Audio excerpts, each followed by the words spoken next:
Hey guys, Anthony, 4x4 Diesel. Just wanted to do a video that will try and keep fairly short, maybe 10 minutes, about how to drive right. And when we say drive right, I'm not a driving instructor. I'm not teaching you how to drive all aspects driving. When we say drive right, in relation to the transmission, that's what people ask for. They said, what's driving right? So the other reason for this video is it's a bit of a test on the new phone holder bracket we've got, using our phone as a camera to see how well that works, because a lot of people have also asked about that. So we'll give you some info about that at the end of the video if I remember.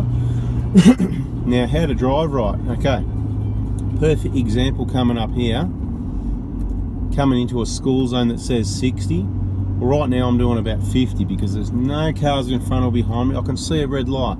Okay, so there's not only is driving right going to be better for your transmission, it's going to be better for your fuel economy. Okay, so we're lightly accelerating now. It's an 80 zone. We're already up to 60, so we're not dragging the chain too much. We like to get there, but what I'd like to explain, to drive right, to look after your transmission.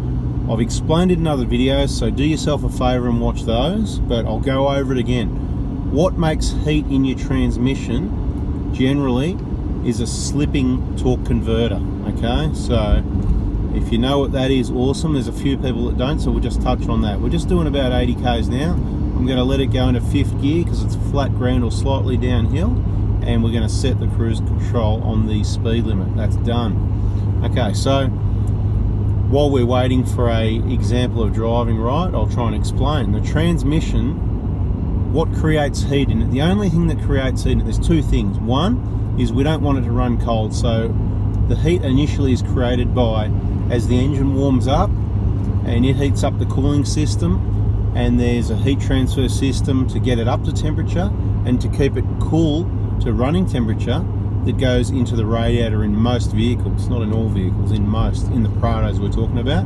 Let's talk about the A750F, the 5-speed auto. That's what we're talking about for this video. We're driving a 120 Prado, so that's what we're talking about. Okay, red light ahead. I'm off the gas. I'm back to 4th. There's no point rushing to the red light. I'm just going to use fuel. I'm going to use brakes. Obviously, we're going to have to stop at this one anyway, but the point is, driving right, this is more of an economy one. You may as well get off it sooner rather than later. Now, keeping the transmission cool, because what makes heat, we want it to be operating temperature, so it warms up through that system, the heat transfer through the radiator, but it also warms up through driving. One of the ways is the heat of the engine transfers through to the transmission, and all those working parts create a little bit of heat. That gets it up to a good temperature, a good working temperature. Nothing wrong with that. That's what you want. You don't want to be running around with things running cold. That's why engines have a thermostat and a chosen optimal perfect temperature that it's designed to run at. Okay, and the same with the transmission, although it's a much more of a variable there. You don't want it running cold or too hot. So the biggest thing that makes heat in your transmission is the torque converter. It's between your automatic transmission and your engine. Think of it as an automatic clutch, okay? And it's constantly slipping unless it's locked. So when does it lock? Well, in this transmission, the A750F, the 5-speed, it only locks in 4th and 5th gear. See these people racing up, see, brakes, fuel, watch, he's going to be on the brakes again any minute. He's about to hit the brakes again. This is how people drive. Okay, I was wrong that time. We're doing the speed. Okay, we're past the 60. We're getting in the 80, so we're getting on the gas again, but that's not how you drive, okay? You just take it easy. Doesn't matter. You can drive how you like, but, you know, just a good example. If you race off as fast as you can to get to the speed, that creates a bit more heat in the transmission, okay? You ideally, as I said, it only locks in 4th and 5th, so when you're in 1st, 2nd and 3rd, the best way to stop excessive heat getting to your transmission is keep the engine revs as close as possible to the transmission speed, okay? So what I mean by that, so imagine a manual. If I took off in 1st gear here, I'm stopping here, got a taxi nearly wiped me out, he's coming around pretty quick, but anyway, there he goes. We're taking off here, right? 1,000, 1.5, 2,000 revs, and then it changed gears. It was pretty light on the gas. We're just cruising. if we floored it, it would have went up to 3,000 or 4,000 revs. There's a lot more difference in the revs than there is in the transmission or driveline speed. So therefore, the more differentiation you've got between the engine and the driveline or transmission, there's more slip, it's going to create more heat. So the closer, even if say you're in third gear, you're in a bit of a 40, 50 speed area and you're in third gear. At the moment we're in fourth, by the way, and the converter's locked. We're driving right, we're keeping the converter locked. Now, so even if you're driving at that slower speed and you can't get converter lock because you're using second and third, maybe you're in a 40, doing about 40k, something like that, you're not going to get torque converter lock in fourth, which is your lowest gear to get converter lock. So the best thing you can do is just don't push it, just keep the revs around about that. Drive gently, okay? So if you're on a windy road, you, instead of accelerating hard to the next bend and using a lot of brakes and accelerating to the next one, do it smoother, slow it, get off the gas, save fuel, save the environment, save money, save your car, get off the gas a bit sooner, and gently accelerate out of the turn, out of the bend, whatever you want to call it, right? It's not a corner, it's a bend, right? Bend, windy roads. Gently, accelerate gently. Oh, another turn coming up, back off, right? So the transmission also makes heat on deceleration, okay? So be aware of that. If you're coming down a steep hill and using your gears, okay, your engine revs are up at whatever and you're trialing, there's a lot of slip there again. The opposite effect. It's slip in the other direction, if you like, but it can create just as much or even more heat in that direction. So be aware of that, okay? So drive right means don't accelerate hard. You know, it doesn't mean you don't need to pussyfoot around too much, get the job done, but, and try and avoid any more stopping and accelerating than you have to, right?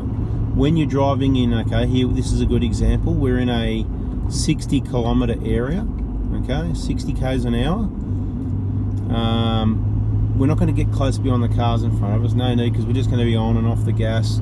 We're sitting back at a good safe distance. I think here we need to be 4 car spaces. We're probably about 7. You know, the safety distance is a minimum. It's not a maximum. It's kind of a minimum, right? It's not going to make anything happen faster by being closer to the car behind you, right?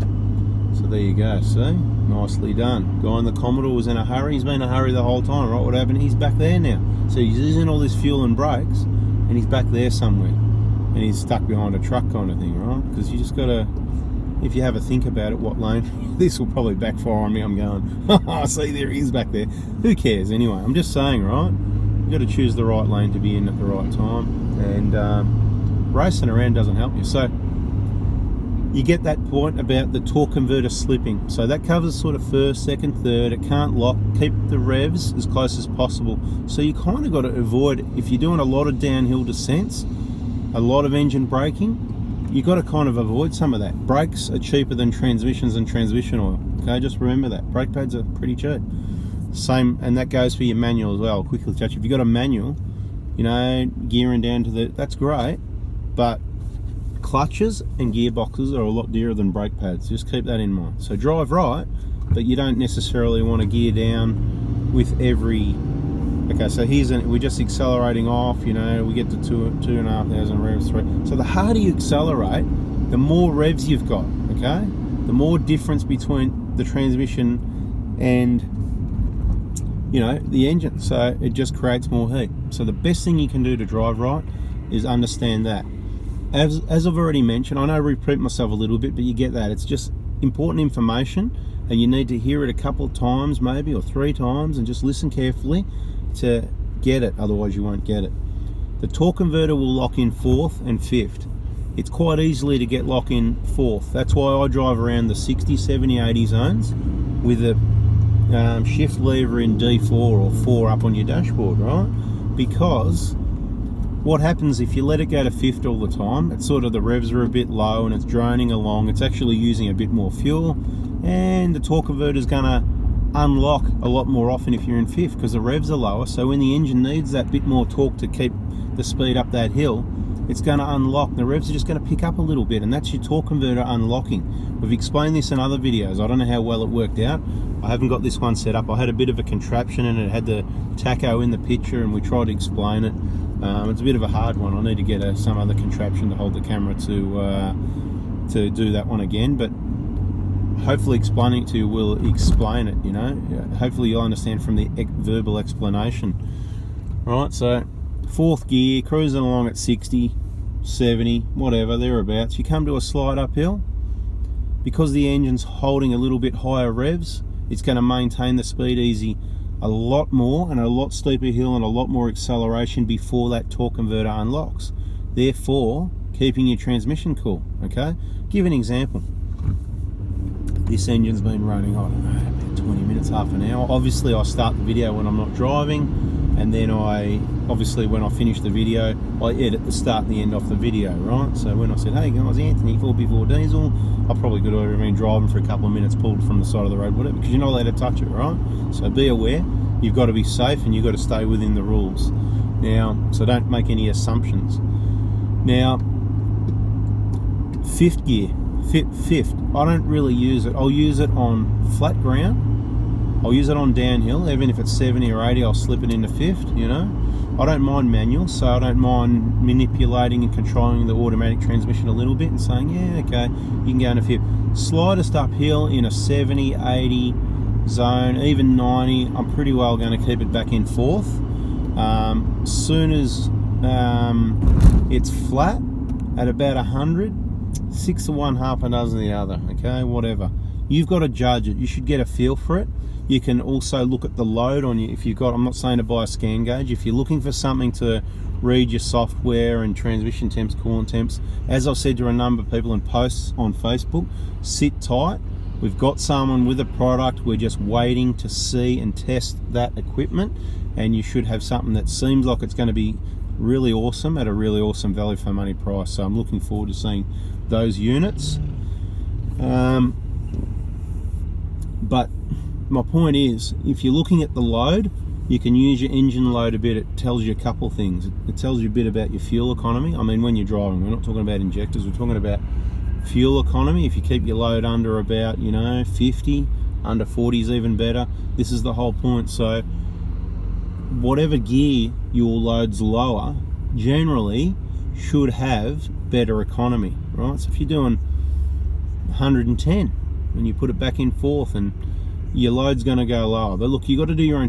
There's a lot of variables to it, different size tyres and wind resistance, weights of vehicles and things like that. So the R&D we've done, we've seen a lot of vehicles get better economy running in 4th. So there's a number of reasons for it. Drive right, keep it in 4th. A lot of people are driving around in suburban traffic, kind of similar to what we're doing now, and they're just, fair enough, they don't know any better. They just put it in D for drive and let the transmission, apparently it does the best thing.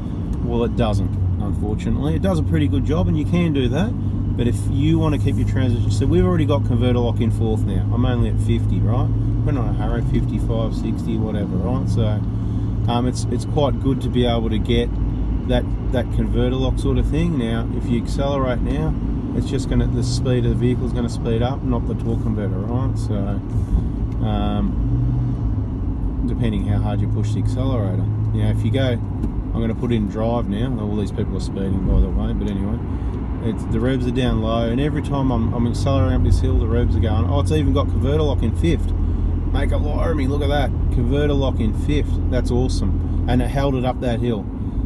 Okay, so but then as soon as I take my foot off it, the revs drop down to 800. So we've got a heat getting created from deceleration.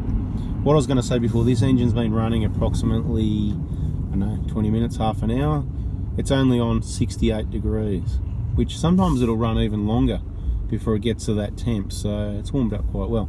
Anyway guys, I hope that helps. It's a little bit of how to drive right, understanding your torque converter, how it creates the heat, trying to keep the speed difference between the engine and the transmission or driveline to a minimal, and understanding that in that transmission, the converter locks in 4th and 5th. So keep those in mind. I hope that helps. And you know what we say, bada bing, bada boom. Have a nice day guys, see ya.